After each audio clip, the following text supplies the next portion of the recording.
Heavy wet snow to at times whiteout conditions. Wednesday's weather was something people won't soon forget. Oh my God, how am I going to get to work? It looked like a blizzard. Michelle Warner managed to make it to work at the safest step on Highway 60 in Clark County. So did Steve Terry.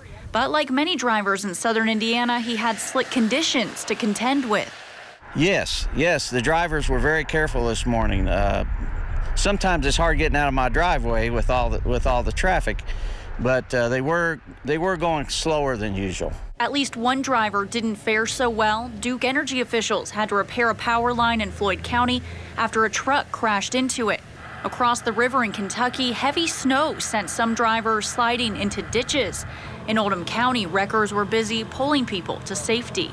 It's okay because we know it's not going to hang around long. That's the good thing about it. And we know we got good weather right around the corner.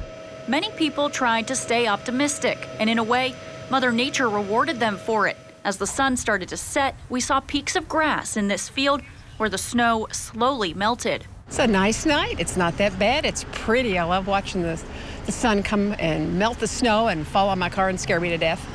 In Louisville, Becky Backert and her husband enjoyed dinner on Frankfort Avenue. The street was almost unrecognizable from just 12 hours earlier.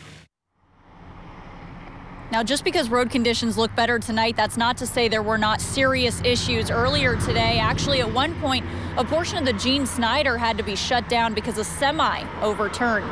Reporting live along Grinstead Drive, I'm Morgan Lentis, WLKY News.